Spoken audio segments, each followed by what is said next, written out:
You're watching WHO TV 13 Des Moines. And now, the news team that's making a difference in central Iowa. Scott Pope, Janet Witters, Ric Silvestrini on sports, and Mike Buresh with tomorrow's forecast. This is Newscenter 13 at 10. Good evening. Hurricane Hugo has already ravished one Caribbean island and is now bearing down on another. At this hour, the hurricane has moved into the U.S. Virgin Islands. It is packing winds of 140 miles per hour, and many are calling it the storm of the decade. It has taken lives and laid waste to entire towns on the island of Guadeloupe, and tonight, those in the path of Hurricane Hugo are getting ready. Hugo is blamed for 5 deaths on the island of Guadeloupe. Scores others were injured. Thousands forced to leave their homes, and tonight, many no longer have homes to return to. The storm has now moved on and is expected to hit the Virgin Islands later tonight, and then Puerto Rico. Today, Puerto Rico's civil defense urged people to seek higher ground. Many people have heeded the warnings. Others have chosen to ride out the storm. This man says his fate is God's will. The government has turned many of the island schools into shelters. In anticipation of the high winds and heavy rains, the San Juan airport is closed. So are the island's casinos, and cruise ships have left port hoping to outrun the storm. But not everyone is convinced that Hugo will strike, and many families along the water in San Juan have chosen not to leave. Now, the last major hurricane to hit Puerto Rico directly was Betsy back in 1956. 1,000 people died in that storm. Hurricane forecasters say Hugo is much bigger than Betsy. Mike Buresh has been tracking the path of Hugo all weekend and joins us from the Weather Center for an update on its current path. Mike? Well, the latest satellite photograph, Scott, shows the hurricane extremely well. It's just coming into the picture on this particular photograph, but here's Puerto Rico. They're already reporting strong winds and some heavy rains in the eastern part of Puerto Rico, and the eye is expected to pass very close to San Juan as it moves off to the west-northwest. Already hurricane warnings are in effect for the Puerto Rico region, and hurricane watches then extend northwestward as far as the southern Bahamas, and I'll have more on this storm in a few minutes. Janet? Okay, thanks a lot, Mike. 3 children remain hospitalized in fair condition today after a car accident last night. 5 people were inside this car when it was struck by another vehicle at 39th and University at about 10:30 last night. 4-year-old Ansley Erickson, her 14-year-old sister Kate, and 13-year-old Rachel Gooley were rushed to Methodist Medical Center. 2 adults in that car were treated and released. The driver of the other car, 32-year-old Terry Taronis, was charged with drunk driving and leaving the scene of an accident. We all must work to achieve peace in the Middle East. That was the message from a former Israeli ambassador speaking in Des Moines tonight. Former Israeli ambassador Abba Eban was the keynote speaker at this dinner at the State Historical Museum. The dinner was being held in honor of the 75th anniversary of the Jewish Federation of Greater Des Moines. Eban told the crowd Israel has been making great advances in every sphere of life, but what they really need right now is peace. We cannot, without violation of our contractual relationship with the world, claim 100% of the territory and 100% of the sovereignty in the area of the land of Israel. The PLO suffered greatly from claiming 100% of each. Therefore, we have to try and reach a solution. Some 500 people attended tonight's celebration. The Republican plan to crack down on drugs is short-sighted. That's the message tonight from a former Missouri lieutenant governor. Democrat Harriet Wood spoke to a group in Des Moines today. She says neither President Bush's nor Governor Branstad's plan address the issue of poverty. She says kids need higher-paying jobs and more gratifying jobs before they'll stop dealing drugs. Why are people thinking that someone with some very smart entrepreneurs out there, and if kids can hustle enough to put together a distribution network and add up a lot of dollars selling drugs, then clearly with a little help and guidance and opportunity, they could also hustle to become part of the mainstream of this country. Woods was in town campaigning for Joanne Zimmerman, who is running for governor next year. Tomorrow, Defense Secretary Dick Cheney will unveil the Pentagon's plan to use the military in the war on drugs, plans that are already drawing criticism in the nation's capital. Cheney's strategy calls for more Navy ships in the Caribbean, hunting down drug runners. It also calls for more military planes in the air, looking for aircraft trying to sneak drugs into the country. More surveillance along the U.S.-Mexican border, and a significant increase in the use of radars and intelligence-gathering devices. But critics say using the military to fight drugs will siphon off manpower, money, and equipment from national defense. Federal aviation officials are expected to hand out heavy fines to Pan American Airlines this week in connection with the bombing of Flight 103 over Lockerbie, Scotland. Investigators now say Pan Am's security measures at most European airports, including Heathrow and London, are substandard. The report says Pan Am fails to properly X-ray checked baggage, and hand inspections of carry-on luggage also lags.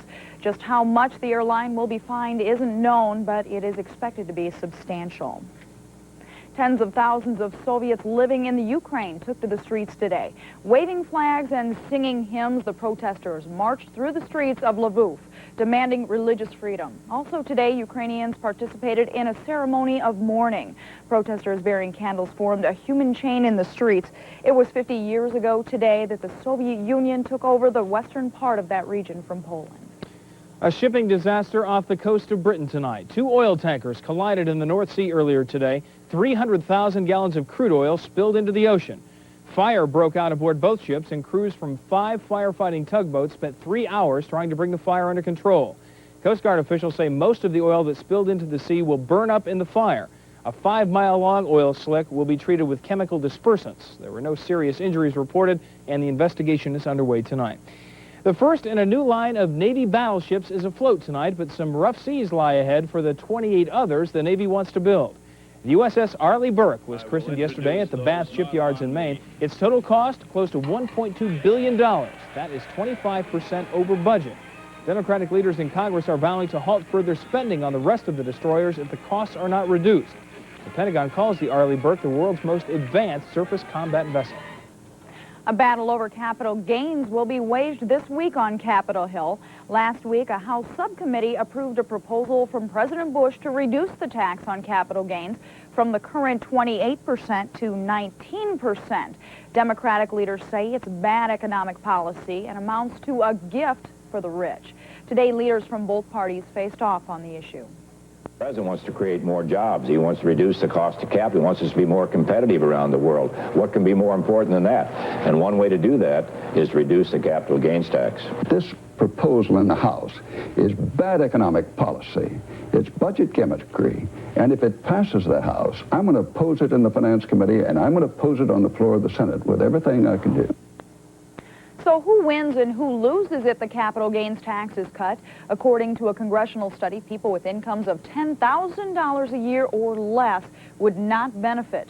Only 20% of middle-class Americans with incomes less than $100,000 would benefit, and individuals with incomes of $100,000 or more would realize 80% of the benefit.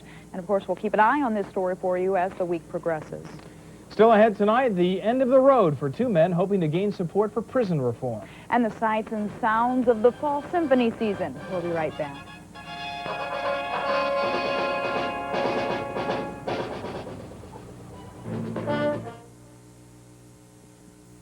They covered 215 miles. The journey took 11 days. 2 Des Moines men walked across much of the state to call attention to Iowa's prison system. Reverend Bob Notman Cook and John Krieg were welcomed home by a crowd of about 50. Then the group rallied for better conditions in Iowa's prisons. Marchers say there are better ways to rehabilitate criminals than to put them behind bars.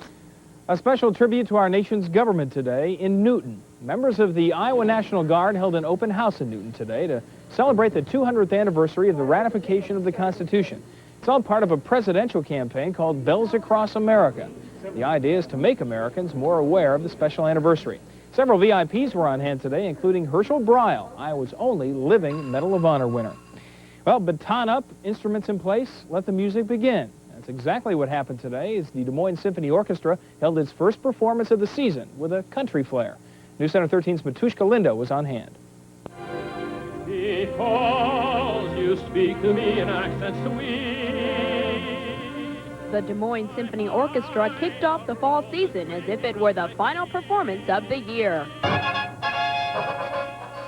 But this wasn't your typical symphony concert. This one took place in the middle of the afternoon in a country setting and was titled appropriately enough, Popcorn Pops.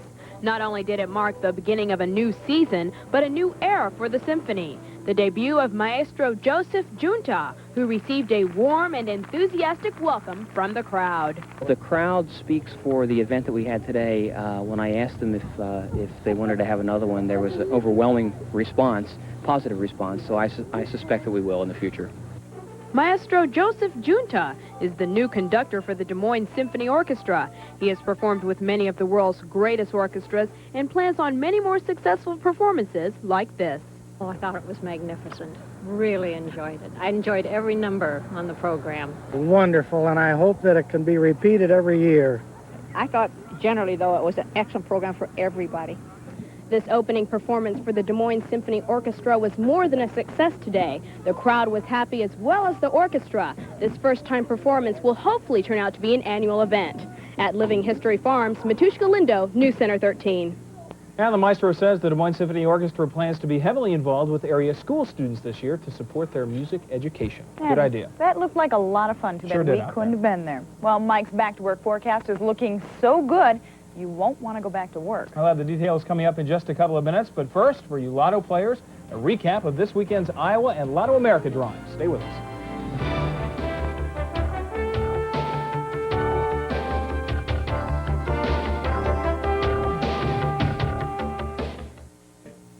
Couldn't ask for a much nicer day around here. Unfortunately, the same cannot be said if you live in Puerto Rico. Really a mess down there. Yeah, this is a big hurricane now. We should probably make everyone aware that Hurricane Gilbert was a huge hurricane last year, but that missed Puerto Rico. So this is the biggest storm for Puerto Rico, as you said, in quite a while. Let's look at the satellite photograph.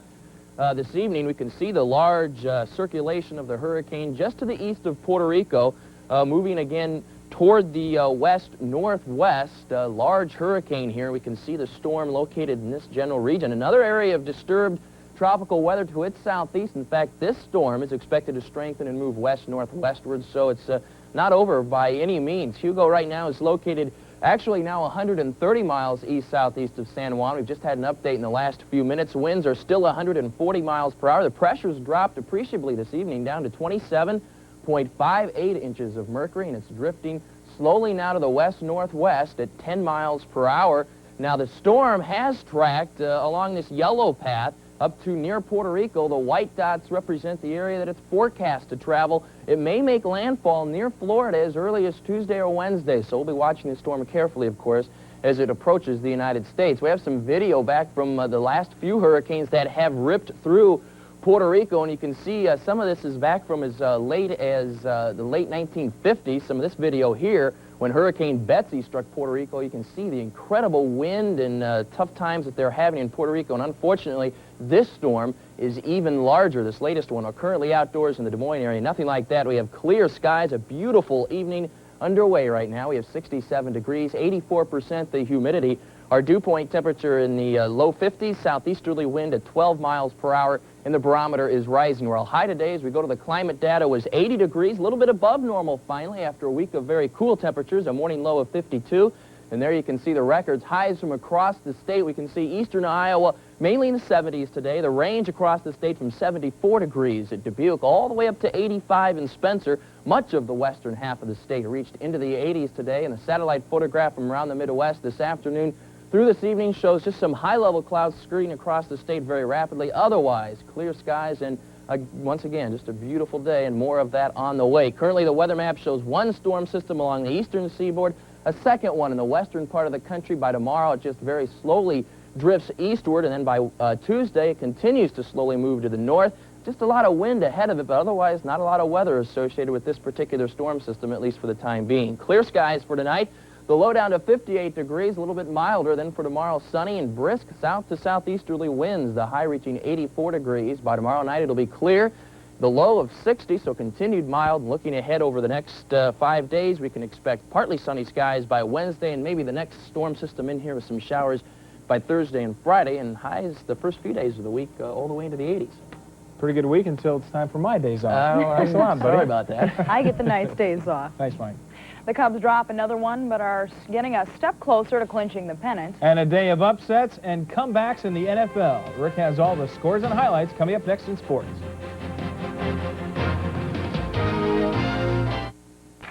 Well, it was definitely another big day for football fans Really was. today. Lots of exciting Wild, games. wild, wacky. We've got it all. Week number 2 in the NFL produced upsets, shockers, and just plain crazy games. We start with the Bears and the Vikes. This one looked close on paper, and it was until the fourth quarter. Bears were up 10-7. Neil Anderson around the left end, 17-7 Bears. Anderson getting the ball again, this time breaking through 13 yards, one of 3 TDs for Anderson on the day. Wade Wilson, a horrible fourth quarter, 3 interceptions, set up Bear touchdowns. The Mule Stinton picks this one off, goes all the way for the touchdown as the Bears blow out Minnesota 38-7. Chicago is 2-0. A wild one in Washington. Skins and Eagles. First play of the game, Mark Rippon down the sidelines for Gary Clark, 80 yards. The Skins would take a 20-0 lead, but it was 37-35 Washington late in the game. Skins trying to run out the clock. Gerald Riggs, who had run for 221 yards, fumbles here. Wes Hopkins picks up the ball out of that mess and then heads down the sideline, 77 yards before he just runs out of gas and is knocked out of bounds at the 4. Next play then, Randall Cunningham looking for his favorite target, Keith Jackson, and he'll find him, and it was complete as the Eagles come back to beat the Skins 42-37. Another shocker in Green Bay. Packers were down 24-7 against the Saints. Then Don Majkowski took over, completing 18 straight passes at one time. This one for Ed West, cutting it to 24-21 Saints. 1:31 left in the game. Who else? Don Majkowski back in the pocket, looking, finds Sterling Sharp as the Packers come back, outscore the Saints 35-34. In Kansas City, Marty Schottenheimer's home debut against the Raiders. L.A. strikes first. Jay Schrader hits Mervyn Fernandez 25 yards. It's 7-0 Raiders. But the Chiefs battle back nicely in this one. Steve DeBerg, great play action. He's going to find Steve Dressel, and Dressel will just make his way to the end zone. A few nice moves coming up as the Chiefs win at home 24-19 against the Raiders. Finally, in Atlanta, homecoming for Herschel Walker on the draw play.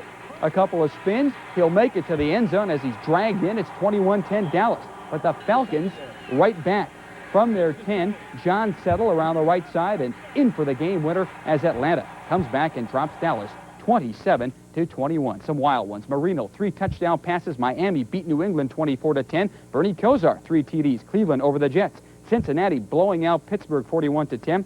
San Francisco now 2-0. They beat Tampa. The Giants by 10 over Detroit 24-14. Phoenix upsetting Seattle 34-24. Jim McMahon 389 yards but 3 interceptions. Houston beat San Diego 34-27. And Jim Everett 368 yards passing, 3 touchdowns. The Rams over Indianapolis. Well, for the second straight day, the Cubs opened up the door for the Mets and the Cardinals, but neither managed to gain much ground. Chicago was in a low-scoring affair in Pittsburgh. Pirates with men on the corners. Gary Ritas grounds to Vance Law, goes to second for 1. Sandberg will go home, but the ball gets away. Bobby Bonilla scores, making it 1-0 Pittsburgh. 2 batters later, Jose Lean off the glove of Ryan Sandberg. Ritas will come around, and Doug Drabeck took care of things from there, shut out the Cubs. The final was 2-0. Well, the Mets had a chance to pick a game up. They were playing Montreal, 0-0 in the 5th. Tim Raines, an inside-outer, slaps a single to left. Spike Owen comes in, 1-0 Expos. The Mets offense remains in hibernation as Montreal holds on 1-0. The Mets still trail the Cubs by 5.5. St. Louis split a doubleheader with Philadelphia. They did game half a game, but the Cubs' magic number now drops 2-9. Houston over Cincinnati, 1-0 this afternoon. San Diego and San Francisco splitting a doubleheader, and the Dodgers beat Atlanta in 11, 4-3. Well, the A's holding on for dear life in the AL West. Kansas City and California will not die. The A's needing a big win today in Beantown in the 7th. Nick Osaski blasts his 27th homer of the year off of Rick Honeycutt. A solo shot helped Boston get by Oakland 7-6. Elsewhere in the American League, Kansas City shutting out Baltimore 7-0. The Royals just 2.5 now behind Oakland. Seattle over New York 3-0. Toronto 2-1 over Cleveland in 10. Jays lead Baltimore now by 2.5. Detroit over Minnesota 9-2. California keeps winning. Angels 2.5 behind Oakland, and Texas doubling up on Milwaukee 4-2. And the sports department made a big comeback in picking games this week in the NFL. 11 right today I had. I got to blow my own horn sometime. There's always next week. That's right. When we come back, I'll look at some of the stories you'll be seeing on Newscenter 13 this week, and a story for those of you who may be feeling a bit crafty. Stay tuned.